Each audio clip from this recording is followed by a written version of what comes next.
Hi ನಮಸ್ಕಾರ ಗೆಳೆಯರೆ, ಎಲ್ಲರಿಗೂ ನನ್ನ ಚಾನಲ್ಗೆ ಸ್ವಾಗತ. ಇವತ್ತಿನ ಈ ವಿಡಿಯೋದಲ್ಲಿ ಶಿವನಿಗೆ ಕೇವಲ ಗಣೇಶ ಕಾರ್ತಿಕೇಯರಲ್ಲ, ಶಿವನಿಗಿನ್ನೂ 6 ಮಕ್ಕಳಿದ್ದಾರೆ. ಆ 6 ಮಕ್ಕಳು ಯಾರು ಏನು ಅಂತ ಅವರ ಬಗ್ಗೆ ಸಂಕ್ಷಿಪ್ತವಾಗಿ ಈ ವಿಡಿಯೋದಲ್ಲಿ ನೋಡೋಣ ಬನ್ನಿ. ಇನ್ನೂ ಯಾರು ನಮ್ಮ ಚಾನಲನ್ನು ಸಬ್ಸ್ಕ್ರೈಬ್ ಮಾಡಿಲ್ಲವೋ ಸಬ್ಸ್ಕ್ರೈಬ್ ಮಾಡೋದನ್ನು ಮರೆಯದಿರಿ. ಹಾಗೂ ಆ 6 ಮಕ್ಕಳ ಹೆಸರು ಏನು ಅಂತ ಗೊತ್ತಾಗಬೇಕಾದರೆ ಈ ವಿಡಿಯೋವನ್ನು ಪೂರ್ಣವಾಗಿ ನೋಡಿ. ಶಿವ ಪಾರ್ವತಿಗೆ ಗಣೇಶ ಕಾರ್ತಿಕೇಯ 2 ಮಕ್ಕಳಿರುವುದು ಎಲ್ಲರಿಗೂ ಗೊತ್ತು.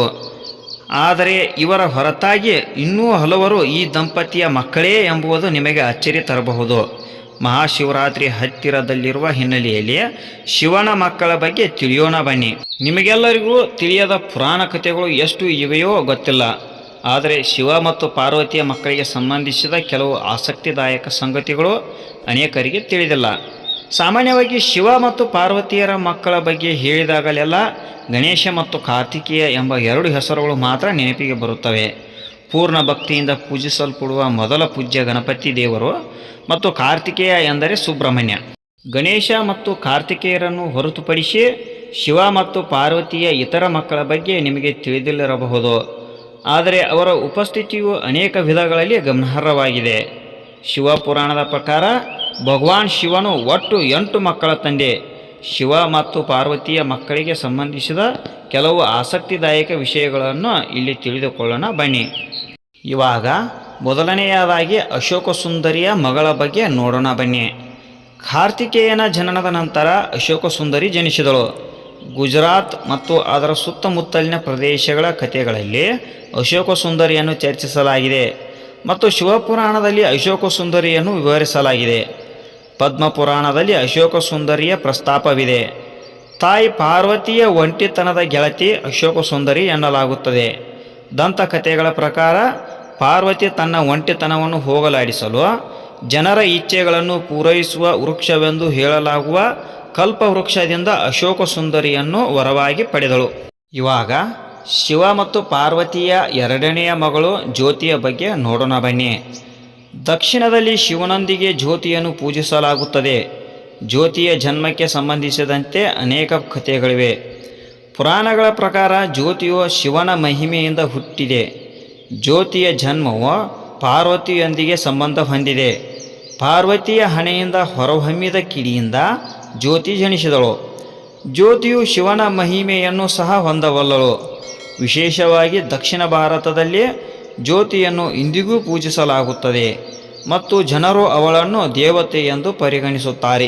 ಇವಾಗ ಶಿವ ಪಾರ್ವತಿಯ 3ನೆಯ ಮಗಳಾದ ಮಾನಸಾದೇವಿಯ ಬಗ್ಗೆ ನೋಡೋಣ ಬನ್ನಿ. ಶಿವಪುರಾಣದಲ್ಲಿ ಮಾನಸಾದೇವಿಯು ಪಾರ್ವತಿಯ ಅಸೂಯೆಯೊಂದಿಗೆ ಸಂಬಂಧ ಹೊಂದಿದ್ದಾಳೆ. ಮಾನಸಾದೇವಿಯ ಅತ್ಯಂತ ಪ್ರಸಿದ್ಧ ದೇವಾಲಯವನ್ನು ಹರಿದ್ವಾರದಲ್ಲಿ ನಿರ್ಮಿಸಲಾಗಿದೆ. ಮಾನಸಾದೇವಿಯು ಶಿವನ ವೀರ್ಯದಿಂದ ಜನಿಸಿದಳು ಎಂದು ನಂಬಲಾಗಿದೆ. ಆದರೆ ಅವಳು ಪಾರ್ವತಿಯ ಮಗಳಲ್ಲ. ಆದ್ದರಿಂದ ಪಾರ್ವತಿಯು ಅವಳ ಬಗ್ಗೆ ಅಸೂಯೆಪಟ್ಟಳು. ನಾಗಗಳ ತಾಯಿಯಾದ ಕದ್ರು ವಿಗ್ರಹವನ್ನು ಮಾಡಿದ್ದಳು ಮತ್ತು ಹೇಗೋ ಶಿವನ ವೀರ್ಯವು ಆ ವಿಗ್ರಹವನ್ನು ಸ್ಪರ್ಶಿಸಿತು ಮತ್ತು ಅದರಿಂದ ಮಾನಸಾದೇವಿಯು ಜನಿಸಿದಳು ಎಂದು ಪುರಾಣಗಳು ಹೇಳುತ್ತವೆ. ಹಾವಿನ ವಿಷದ ಪರಿಣಾಮಗಳನ್ನು ತಟಸ್ಥಗೊಳಿಸುವ ಸಾಮರ್ಥ್ಯಕ್ಕಾಗಿ ಮಾನಸ ಪ್ರಸಿದ್ಧಳಾಗಿದ್ದಾಳೆ ಮತ್ತು ಹಾವು ಕಡಿತ ಮತ್ತು ಶಿಲುಬುಗಳಂತಹ ರೋಗಗಳ ವೈದ್ಯೆಯಾಗಿ ದೇವಾಲಯಗಳಲ್ಲಿ ಪೂಜಿಸಲಾಗುತ್ತದೆ. ಇವಾಗ ಶಿವ ಪಾರ್ವತಿಯ 4ನೆಯ ಮಗ ಅಯ್ಯಪ್ಪನ ಬಗ್ಗೆ ನೋಡೋಣ ಬನ್ನಿ. ಪುರಾಣಗಳ ಪ್ರಕಾರ ಅಯ್ಯಪ್ಪ ಶಿವ ಮತ್ತು ವಿಷ್ಣುವಿನ ಮಗುವಾಗಿ ಜನಿಸಿದರು. ದೇವತೆಗಳಿಗೆ ಅಮೃತವನ್ನು ಹಂಚಲು ವಿಷ್ಣು ಮೋಹಿನಿಯ ರೂಪವನ್ನು ಪಡೆದಾಗ ಅಯ್ಯಪ್ಪನು ಶಿವ ಮತ್ತು ಮೋಹಿನಿಯ ಮಗನಾಗಿ ಜನಿಸಿದನು. ಕೇರಳ ಮತ್ತು ತಮಿಳುನಾಡಿನಲ್ಲಿ ಅವರನ್ನು ಪೂಜಿಸಲಾಗುತ್ತದೆ.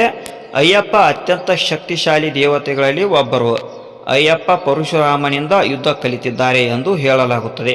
ಇವಾಗ ಶಿವ ಪಾರ್ವತಿಯರ 5ನೆಯ ಮಗ ಜಲಂಧರನ ಬಗ್ಗೆ ನೋಡೋಣ ಬನ್ನಿ.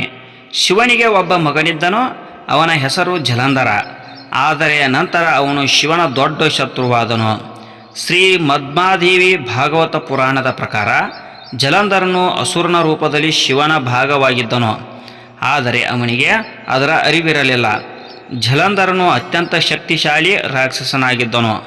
ಇಂದ್ರನನ್ನು ಸೋಲಿಸಿ ಜಲಂಧರನು 3 ಲೋಕಗಳಿಗೂ ಒಡೆಯನಾದನು.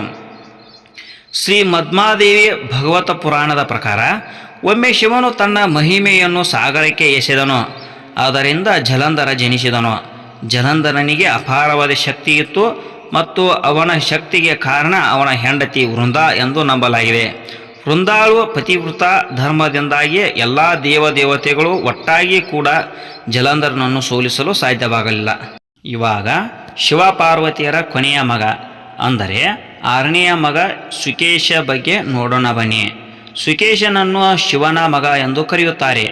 ರಾಕ್ಷಸರ ಪ್ರಾತಿನಿಧ್ಯವನ್ನು 2 ಜನರಿಗೆ ನಿಯೋಜಿಸಲಾಗಿದೆ, ಹೇತಿ ಮತ್ತು ಪ್ರಹೇತಿ. ಈ ಇಬ್ಬರು ಸಹೋದರರಾಗಿದ್ದರು. ಇವಿಬ್ಬರು ಕೂಡ ರಾಕ್ಷಸರ ಪ್ರತಿನಿಧಿಗಳಾದ ಮಧು ಮತ್ತು ಕೈಟ ಭರತ ಬಲಿಷ್ಠರು ಪರಾಕ್ರಮಶಾಲಿಗಳು ಆಗಿದ್ದರು. ಪ್ರಹೇತಿ ಧಾರ್ಮಿಕರಾಗಿದ್ದರು.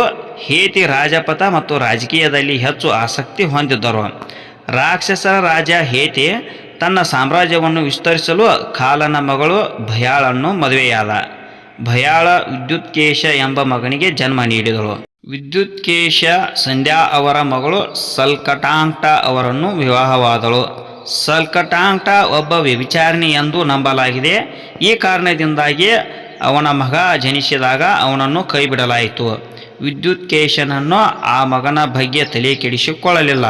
ಅದು ಯಾರ ಮಗನೋ ಗೊತ್ತಿಲ್ಲ. ಪುರಾಣಗಳ ಪ್ರಕಾರ ಭಗವಾನ್ ಶಿವ ಮತ್ತು ತಾಯಿ ಪಾರ್ವತಿ ಆ ಅನಾಥ ಬಾಲಕನ ದೃಷ್ಟಿಯನ್ನು ಸೆಳೆದರು ಮತ್ತು ಅವನಿಗೆ ರಕ್ಷಣೆ ನೀಡಿದರು. ಅವನೇ ಸುಕೇಶ. ನಿಮಗೆ ಈ ವಿಡಿಯೋ ಇಷ್ಟವಾಗಿದ್ದರೆ ಲೈಕ್ ಮಾಡಿ ಹಾಗೂ ಇತರರಿಗೂ ಶೇರ್ ಮಾಡಿ. ಹಾಗೂ ಇನ್ನೂ ಇಂತಹ ಉಪಯುಕ್ತ ವಿಡಿಯೋಗಳಿಗಾಗಿ ನಮ್ಮ ಚಾನಲನ್ನು ಸಬ್ಸ್ಕ್ರೈಬ್ ಮಾಡಿ ಹಾಗೂ ಬೆಲ್ ಐಕಾನನ್ನು ಒತ್ತಿ. ಧನ್ಯವಾದಗಳು.